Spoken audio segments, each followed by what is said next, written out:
What is going on, everybody? Welcome back into Knicks Media. We're live on Bleacher Report right now, and I'm super fired up for this show because the New York Knicks are now up 2-0 on the Boston Celtics. First things first, series ain't over.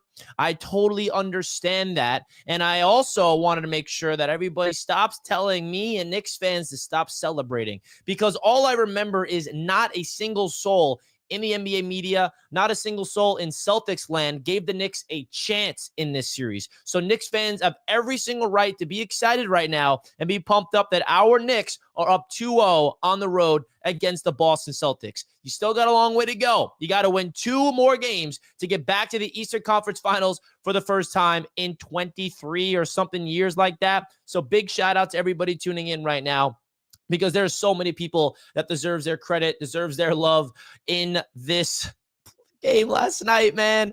I am still at a loss for words that the Knicks pull off back-to-back 20-point comebacks, okay? Right when the Knicks went down 20 points last night, I thought to myself, here we go again. You just got to fight, you got to claw, you got to figure out a way to win, and that's exactly what the Knicks did all over again. Now, I first also want to say this. I don't think the Knicks have played their best brand of basketball either. Their narrative continues to be the Celtics have not played to their standards. I don't think the Knicks have played to their standards either. How about that? Okay, how about we flip the narrative around? Because I'm sick of hearing everybody say, well, the Celtics miss all their wide open shots. That's going to fall eventually. Blah, blah, blah. Well, Jalen Brunson, who's usually carrying this Knicks team to 35, 40 points a game in the playoffs, has not had his usual performance. Now, he's still playing well in the clutch where we need him to the most, had 6 clutch points, and with 3 minutes to go, you saw the step back fadeaway midi to get the lead. You saw that layup in transition with his right hand to extend the lead to 3, and then he hit 2 free throws in the clutch to take the lead and win the game. I'm not saying Brunson's playing bad by any stretch of the imagination. He's just not playing to the standards that we hold him at.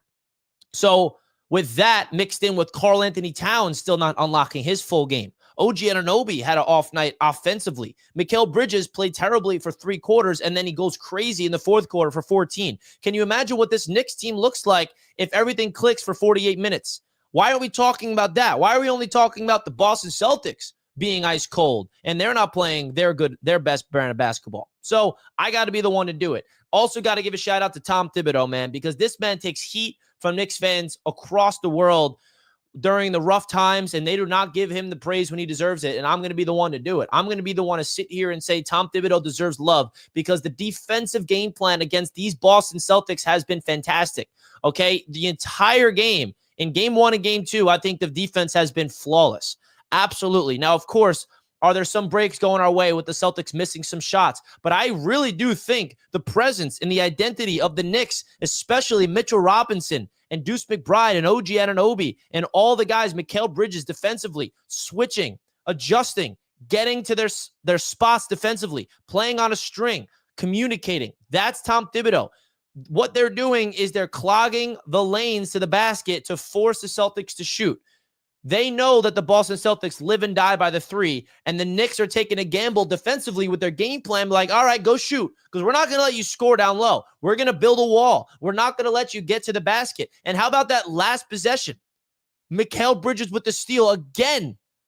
Mitchell Robinson sized up one-on-one with Tatum. They ran the same exact play, and Mitchell Robinson has been playing fantastic basketball. That's Knicks' brand of ball right there. I think that Mitchell Robinson switching on to Jason Tatum has been fantastic so far. Even Cat in some instances. This was a team win, and there's so many people that deserves their love. I'm going to give the head coach, Tom Thibodeau, some love because he deserves it. All right? Now, let's go down the list because there are some players that are forgotten, I think, in the comeback. Deuce McBride, he came in and hit a clutch 3. He had a dunk in transition. He's playing tough. We need big-time pieces off the bench to step up, and Deuce McBride is doing that, and then some. So I think the mixture of Deuce and Mitchell Robinson off the bench was fantastic last night. Mitch was a team-high plus 19.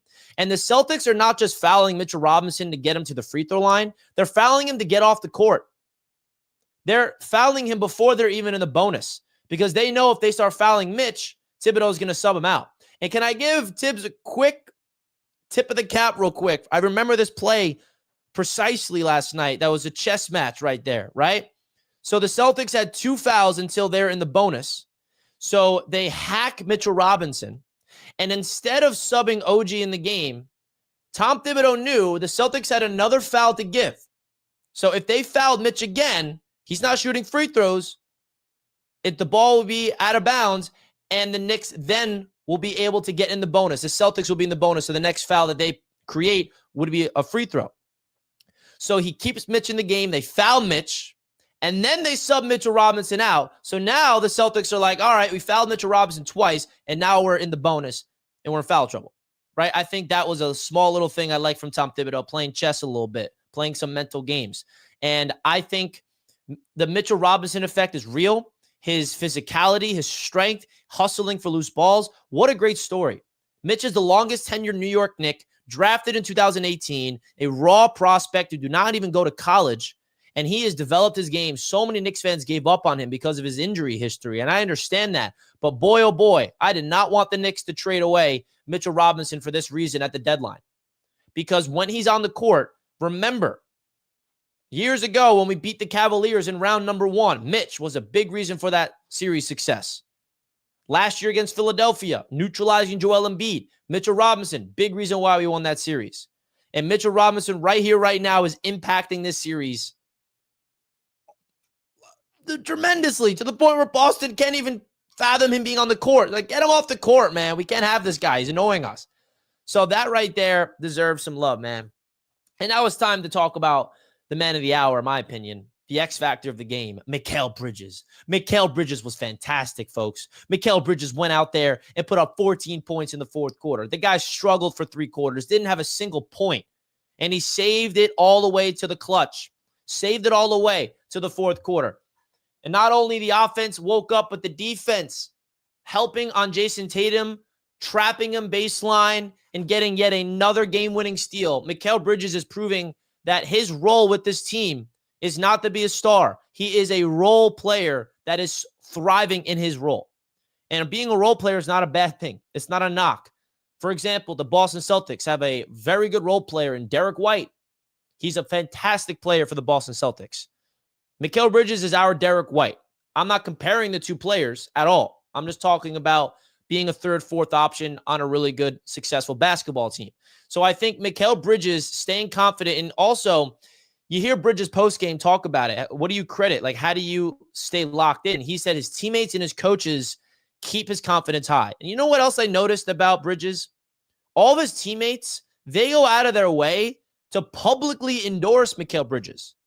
In press conferences and online on social media, OG Anunoby posted on a story a picture of Mikal Bridges today. Josh Hart, after the game, tweeted about Mikal Bridges, because I think everybody within the Knicks locker room understands that even Knicks fans are so hypercritical on Bridges. And they're saying internally, can you stop criticizing Bridges and give him his respect?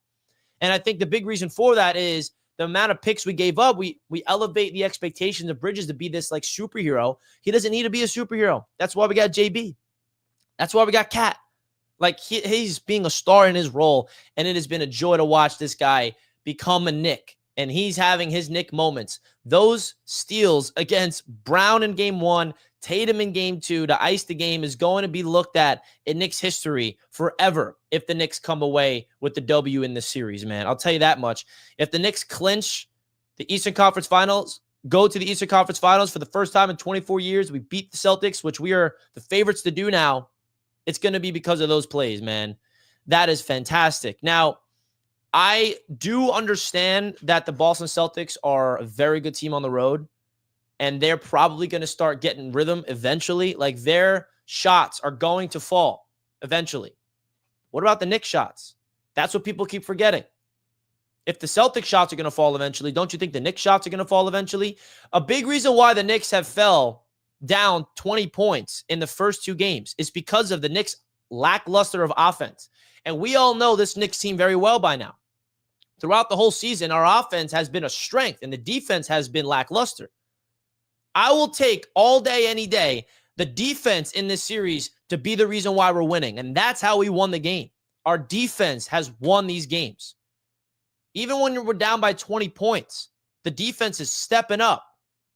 They're keeping us in the game during the comeback, playing tough, creating turnovers, getting easy buckets in transition. It starts on defense. When the defense is consistent, the offense will come through. And when this Knicks offense comes through, watch out. Because now we're going to Madison Square Garden, the world's most famous arena, for games 3 and 4. And the Knicks just, obviously we want to win in 4 because we have an opportunity to close it at our home floor. We got to win game 3, got to win game 4. And if we can win 1 of the next 2 games, and then we have a chance to close it out in Boston in game 5, the Knicks are in the driver's seat of the series. Now, I also wanted to bring up something that Kat brought up that's very interesting. Karl-Anthony Towns was with the Minnesota Timberwolves, and he grounded this Knicks team a little bit by reminding them that he was in Minnesota when they went into Denver and won the first 2 games on the road. Into Denver, won the first 2 games, up 2-0, and they ended up losing the series, I believe. So that is obviously a wake-up call. We did not win the series yet. The Celtics are that good. We were down by 20 points in both games. We can't rely on these comebacks. They got to play better ball. But I think that the momentum has shifted, and I really do think the Garden crowd is going to be rocking. But I also will say this. I think the Knicks are better on the road, too. Everyone's talking about the Celtics being road warriors. The Knicks did not lose yet in the playoffs on the road. Undefeated, 5-0. 3-0 in Detroit, 2-0 in Boston. So that's how I look at it. And the Knicks lost 2 games at home against Detroit. I don't understand why the Knicks can't defend home court. That drives me crazy. I was at game 5 and spending all that money to witness an L was not fun. But now the Knicks have a commanding 2-0 lead, and they got to feed off the Garden crowd, man. They got to use that as a weapon. They got to use it as something that will gain confidence with this team. Go out there, hit your shots, get in transition, feed off the Garden crowd. Let that be a weapon. And the way you keep the Garden crowd in it is you don't go down by 20 points at home. You can't do that. It has to be a tight game. And if you can keep it tight all the way to the 4th quarter, that's when the Knicks can go on their run. The Knicks are playing great basketball in the 4th quarter in this series, and I really do expect them to continue that trend. I absolutely do. And I think that the Knicks getting off to these slow starts, it's honestly something that I'm realizing it's working in their favor a little bit because they're adjusting mid-game. They're feeling it out. They know what to tweak. I mean, Tom Thibodeau deserves his credit here. In timeouts, during halftime, he's making tweaks in-game that we don't see, but they're executing it. And the players are coming through and executing the game plan, hitting their shots in rhythm, getting to the free throw line. They hit their free throws last night. And I also haven't even mentioned this one player yet this entire show. And he's like the most forgotten player. He always is every single game. And he was fantastic last night. And I want to bring up the box score so I can give you his exact numbers because I don't think Knicks fans give him enough love. He is a pivotal piece to this Knicks team. And he also led the Knicks in scoring, which is ironic. Josh Hart. Mr. Josh Hart had 23 points, 6 boards, 3 dimes, 2 blocks, 9 of 15 from the field. Josh Hart was awesome. He led the Knicks in scoring. With the team with Jalen Brunson, Kat, Bridges, and OG, the man led the Knicks in scoring. That's how weird that game was. OG Anunoby had 5 points. You look up and you're like, OG had 5 points? Right? That's what makes this Knicks team dangerous. We have different ways to beat you. We're not depending on one individual. Yes, Jalen Brunson is the captain. Yes, we go as Jalen goes. But the luxury of this Knicks team is that we're so deep in our starting 5 that anybody can go crazy. And Josh Hart had pivotal shots to spark the comeback. Hit 2 threes in the 3rd quarter, had a big layup in the 4th quarter at the rim. So big shout out to Josh Hart, man. He is somebody that does not get enough credit that he deserves. He deserves a 110%. I think that Jalen Brunson being 6 of 19 from the field and only getting 17 points, that's interesting. The man had 6 points in the last 3 or 2 minutes of the game, which was fantastic, of course. But I really am expecting that to get better. Now, you look at the Boston Celtics box score. Jaylen Brown was awesome for the Celtics in the first half. Ice cold in the second half. The man finished 8 of 23. That is fantastic. Derek White, 3 of 11 from beyond the arc. He started off hitting all the shots, and then he disappeared. Jason Tatum, 13 points in 5 of 19 from the field. And the narrative apparently around the NBA world is, well, Tatum is fumbling the bag. He's not clutch, yada, yada, yada. These guys won a championship last year with the same formula. So it's obviously proven to work. The Knicks have just figured out the formula, and they are working in their favor to shut it down. Why is that so hard for some people to comprehend? That the Celtics showed who they are last year by winning the NBA title, and congratulations to them. But this is a brand new season. A brand new season. And the Knicks saw what the Celtics did so well last season, and they went and traded for Bridges so they can have 2 wings to be able to match up with Bridges and Anunoby on Tatum and Brown. This Knicks team is built to beat the Boston Celtics. Like, that was what Leon Rose did this offseason. They needed a stretch 5. That's why they traded for Cat. This team is assembled to contend with the Celtics, and now we're seeing it, and people are shocked. Yes, we lost 4 of the games in the regular season, but that's a different world, folks. That is a different world. You can't look at that and that only. I am off the charts excited for the continued success of this Knicks team, but I'm not satisfied because there's a long way to go. The Celtics can get hot, and they can, if they wanted to, they can steal 2 games at home. At home for us. That's why this Knicks team's got to stay poised. They cannot get comfortable here because you got to take advantage of the home crowd. I can't believe we lost 3 games at home. 2 games, excuse me, at home in the first round against Detroit. If we're undefeated at home in this series, like we expect to be, we sweep them. It's that simple. So get the job done, man. And that's why when you look at the stories of these games, we haven't even had a Cat game yet. We haven't had a Brunson game yet. And I keep coming back to that. And listen, Cat was awesome. 21 points, 17 rebounds, 9 of 16 from the field. And he only shot 1 3 again. That's back-to-back games against the Celtics where Karl-Anthony Towns shoots only 1 3-pointer in each game. 1 3-pointer in each game? That's very interesting. That is very, very interesting.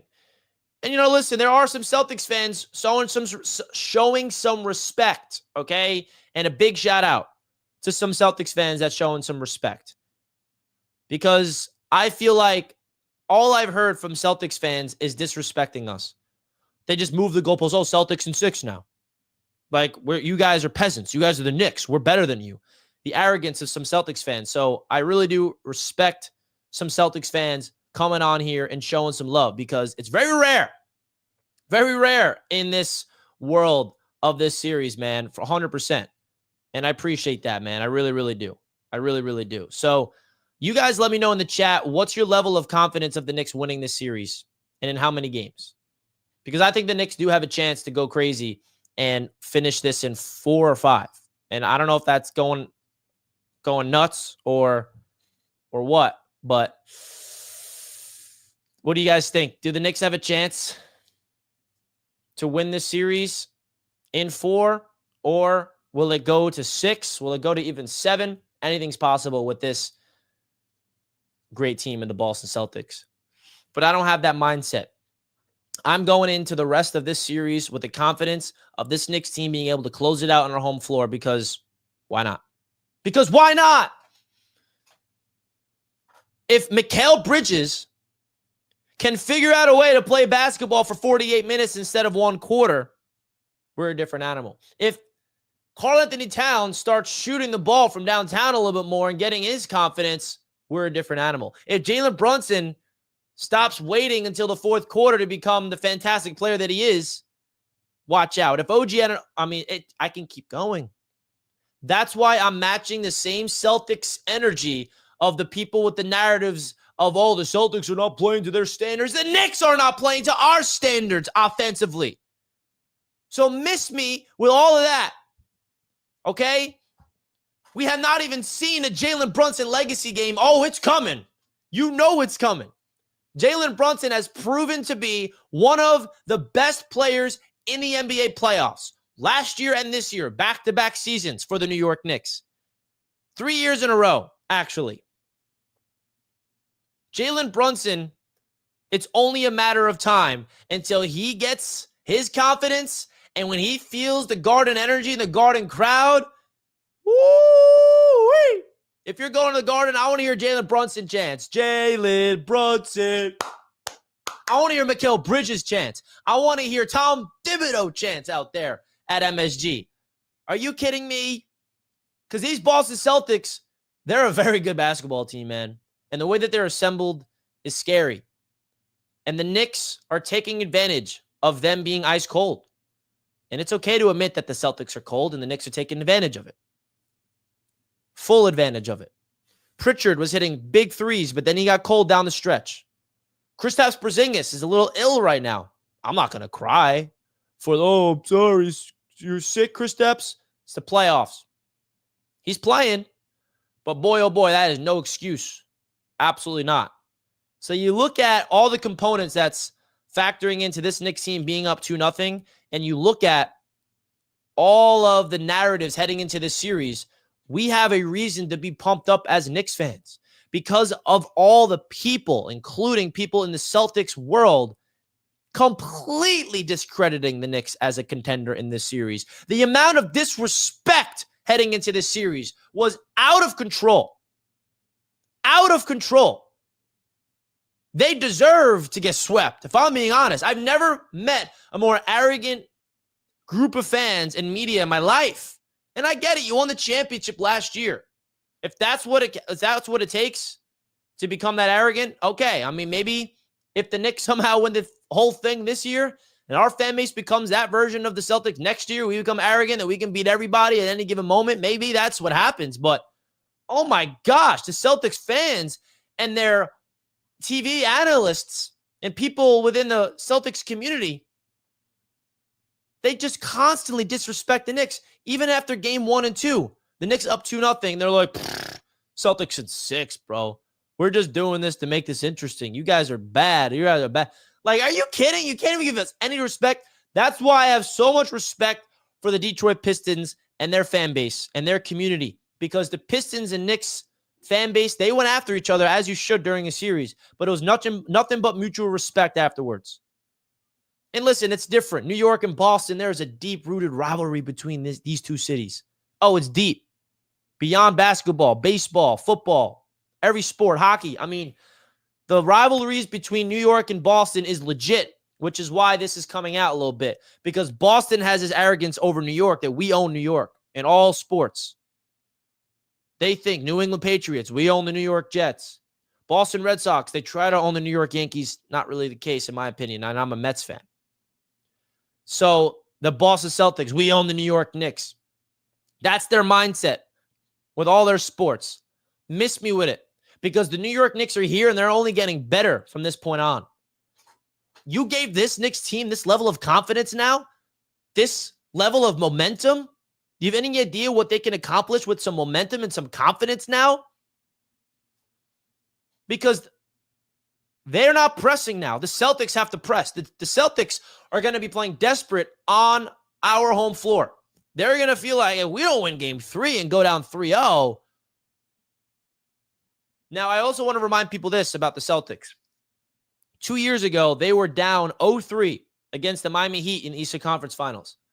And they went all the way back and won 3 games in a row to force a game 7. But they lost that game 7 in Boston. So this Celtics team, they have proven to be resilient. They are not a team to just count out. I know that we beat them on their home floor back-to-back games in comeback, emphatic fashion, but this series is not over yet. And I think that the Knicks put them in this. The Knicks are in a position now to legit close the door on the series by the way they have to do it is in game 3 with the Jalen Brunson masterclass. Because if they go into game 3 and JB puts up a 35-plus point game and we beat the Celtics and we don't have this crazy another comeback win, but it's an emphatic 7-point victory or something like that, or even if it's a 1-point victory, whatever the case may be, and the Knicks have Jalen Brunson go wild, and we're up 3-0 heading into game 4 at the Garden on Monday night, that's when the series is curtains, in my opinion. Like, how do you bounce back from that? Because the Celtics players and the coach, they're scrambling because what adjustments do they have to make? I know what they should do, start attacking the paint a little bit more. But guess what? You can't just attack the paint against this Knicks team because that's how good the defensive game plan, that's how good the defensive ferocity has been, where we're not allowing the Celtics to go into the paint. I think a lot of people are forgetting that. Look at the last possession, for example, of Jason Tatum.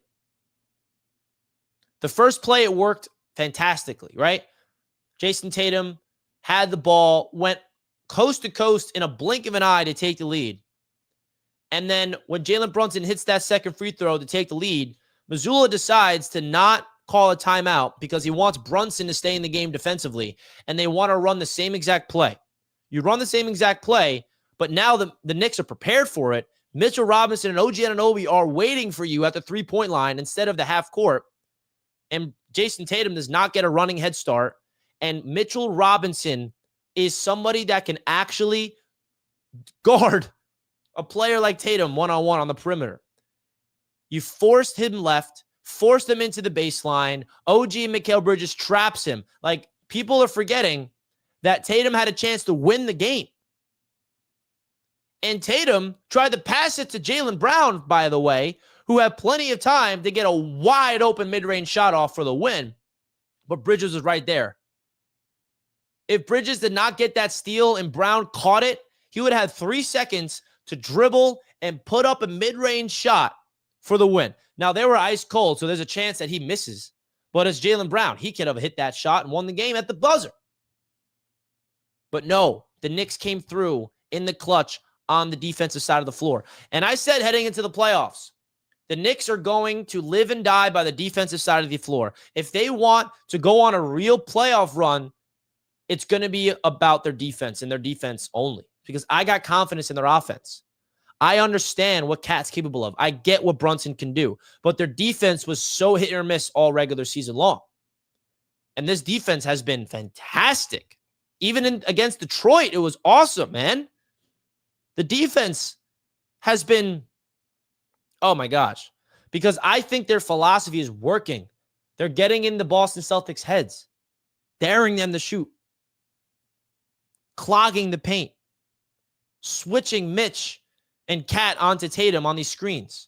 They're trying to get OG off Tatum. They get OG off Tatum on a screen. You switch Cat up there, and he's actually holding his own. You switch Brunson on Tatum, but even Jalen Brunson's been playing good defense. Jalen Brunson's not a good defender. The only thing he can do on defense is sacrifice his body and draw the foul.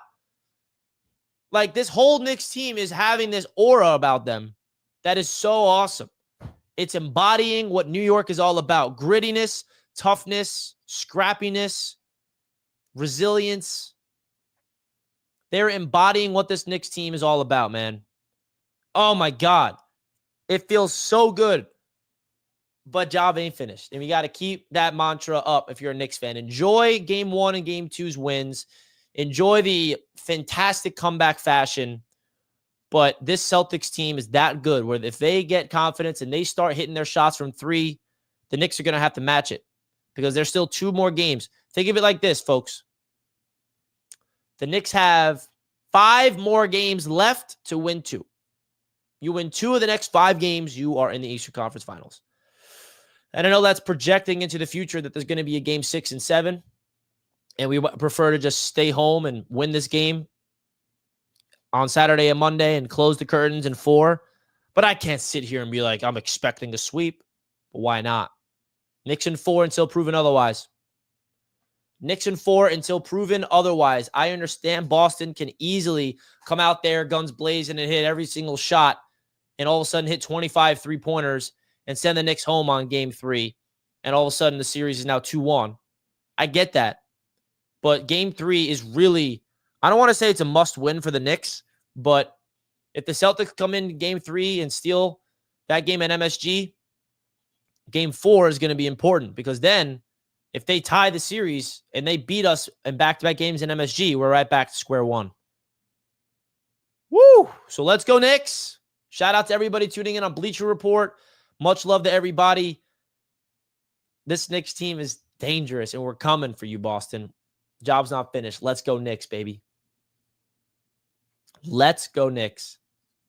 I'm just at a loss for words still. I feel like I'm in one of those fever dreams. Shout out to everybody in the chat. My boy Jacob's in the chat. Richie, my brother, huge win last night. Oh, you know it, bro. You know it. King Blaze in the chat. Let's go. You know it. Why go back to Boston? Finish it at home. You know it. You know that's what I'm about. What up, Richie? I'm one of the only Jets Celtics fans. How do you think Game 3 goes? A Jets Celtics fan. I guess you like the color green. Listen, I think the Celtics are going to come out there and try to bounce back, but the Garden crowd is going to be interesting. The Garden crowd is going to be very, very interesting. Want to give a big shout out to Justin. I don't know if he's still here, but a Celtics fan came in and sent me a super chat, and I have a lot of respect for that, Justin. Thank you so much for sending in this super chat, because this is probably the best Celtics fan I've ever met. Usually they're not this nice.